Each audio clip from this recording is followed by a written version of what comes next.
Never a dull moment down in Vegas lately. Holy cow, Tim. Can I?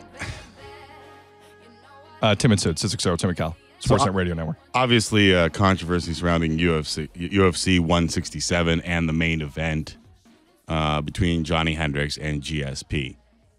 For those who didn't hear the Dana White comments, maybe before we even get Showdown Joe on the phone, we should play Dana White's comments from after the fight. Now, do you want his comments about the decision or about George?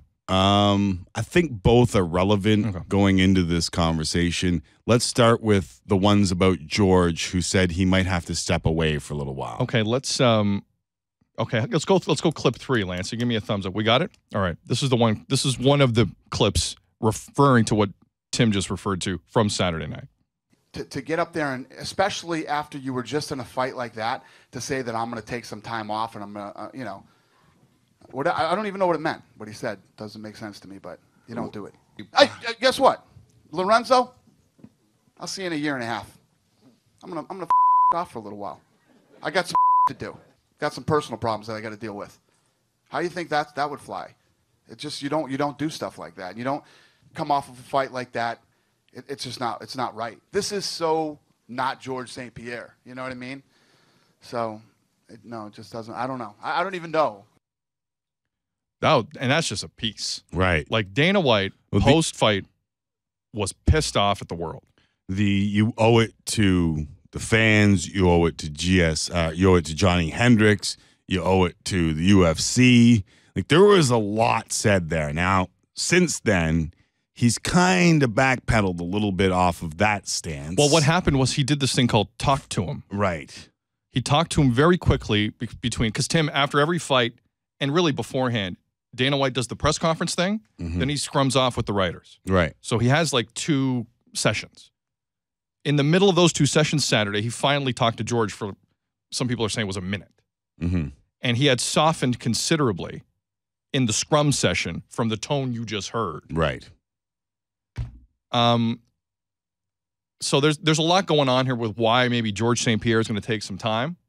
There reports from TMZ that his dad isn't doing well. There's some other personal issues with George they're reporting.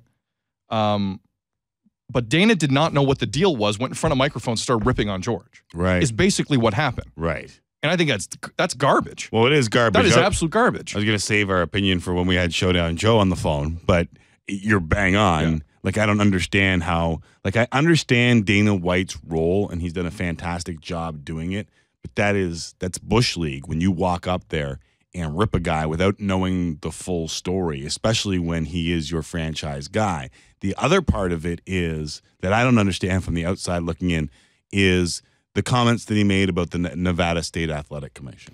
Like, I don't think there was just one misstep from Dana White after this UFC. Well, we got clips 1 and 2 regarding the decision. Let's start with 1. And again, for those who didn't catch it, the point of contention with the decision over the weekend, Tim, all 3 judges cage side had rounds 2 through 5 identically scored. Right.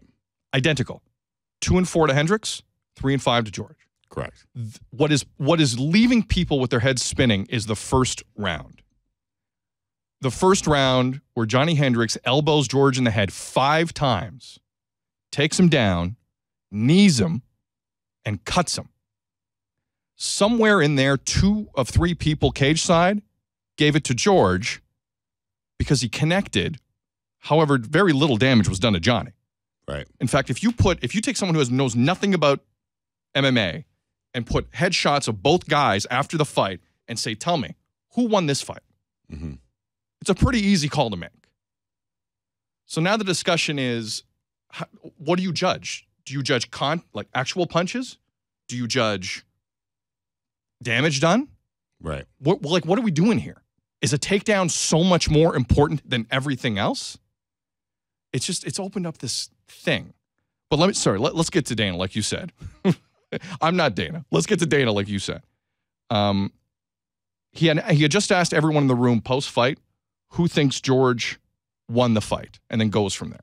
Does anybody here think that Johnny Hendricks didn't win the fight? Did you see George get smashed and hurt in the first round? It's about damage. This is a fight. It's whoever inflicts the most damage. You get hurt, you get wobbled, you get dropped. I'm blown away that Georges St-Pierre won that fight. And then he goes on to go after the Nevada State Athletic Commission. And I think that's important because obviously he thinks that Georges St-Pierre didn't win the fight. And I think most people agree that Georges St-Pierre didn't win the fight. But as Dana White was wont to do, he took it a step further. And listen, I'm a promoter. He's the biggest pay-per-view star on the planet for me, and I still don't think he won that fight. I think the Nevada State Athletic Commission is atrocious. I think the governor needs to step in immediately before these guys destroy this sport like they did boxing. You can't get much stronger than that. No. All right, so we got Showdown. Showdown, how you doing? I'm doing it right. Yourself, boys?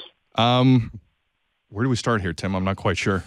Let's start with where you're operating from. Did you think that Georges St-Pierre won the fight, Joe?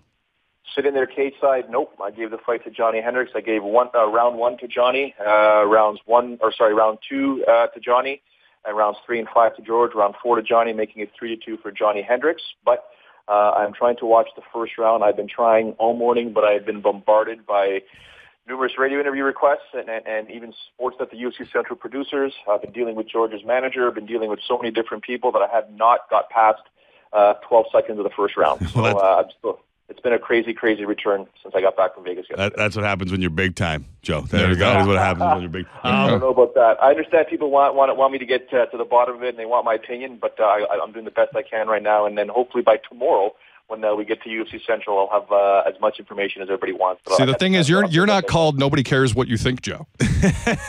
You're called Showdown Joe, so everyone cares what you think. Let me just ask you, in your humble opinion, the experts that you've talked to, the experts around the cage, what was the percentage of people who believed, for those who didn't watch the fight, for those who might not be UFC fans but can still understand what this story is about, how many of them do you think, percentage-wise, thought that Johnny Hendricks won? 95% probably. Yeah.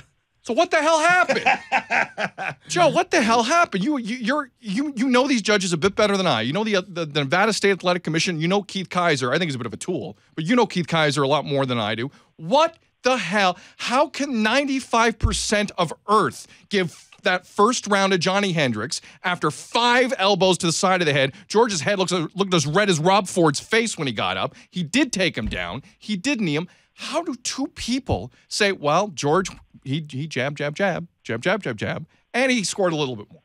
How does that happen?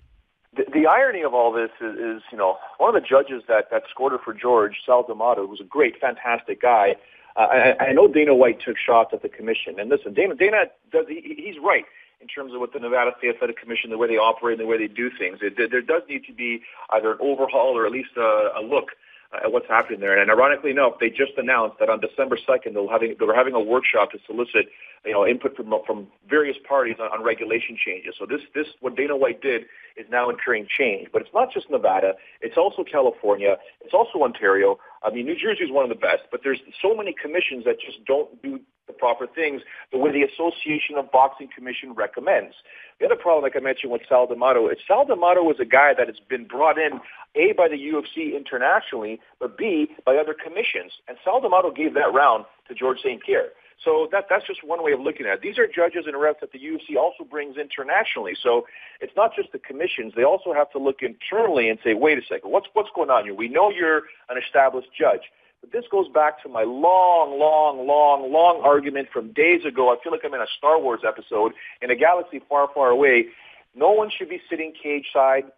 No one should be in the cage with the fighters unless they're certified under an accredited course by the Association of Boxing Commissions. Once that happens, you remove a lot of the subjectivity and you get people that are trained to watch and look for certain things in a fight, like damage, like control, like the fact that one guy had 4 minutes of control in the round, but then he gets taken down and for 30 seconds does absolutely nothing with the takedown, but they give the round to the guy that got the takedown because those first 4 minutes of domination meant nothing. That's not how you're supposed to score a fight. Right. So no one's suggesting that it's fixed. No one's suggesting that that's what's going on. There's just suggesting that the judges in this case may have had a slight bit of incompetence while scoring this fight. I got to ask you before we're running out of time, and it's bad because I want to talk to you more. But I asked Dana White this very question about 3 years ago when we were on the podcast, and I think it's relevant now. Is there a time when the UFC outgrows Dana White? No. When Dana White walks away from the sport and the UFC continues to be what it is, then they'll grow. But other than that, no. Dana White's the guy that steps in there. Remember, there's a few different things that we have to look at for every fighter, and including Dana White. The big platform is right after you fight. When you're talking to Joe Rogan, that's a huge platform for the fighters to get out what they want to say. Then there's the post-fight press conference, and Dana White runs those post-fight press conferences. Then there's the scrums. Then there's all the interviews. Remember, Dana White is in front of the cameras and does radio far more than any other fighter out there combined. Mm-hmm. But what he said after that fight, Joe. Yeah, it's now like I think what Tim's also alluding to is like you can't rip. We got a minute left. You can't rip George like that without knowing the facts. And that guy ignorantly in front of a microphone. Yep, and I can imagine that was Bush League, Joe. Bush League. Let me ask you this, guys. Let me ask you this. Imagine I'm in that room. I'm in that room while Dana White's doing this, and I obviously know a lot of information about George, and I'm sitting there listening to the president of the Ultimate Fighting Championship rip a guy that I consider a friend, and I'm like, you haven't even spoken to George yet. Talk to George just for a second, and then what happened after the post-fight press conference? We all line up for the scrum. Dana leaves the room for 20 minutes, not a minute, 20 minutes, then comes back and realizes, yeah, I screwed up. I shouldn't have said what I said, yada, yada, yada, yada. Listen, Joe. The other flip side, I'll be quick. Did you notice during the press conference when people were getting on George, Dana stopped it because he saw a vulnerable Georges St-Pierre right before a meltdown was about to occur. Yeah, he was going to have a meltdown. Joe, we got to go. I'm sorry, we got to go. This is Tim and Sid. We love MMA.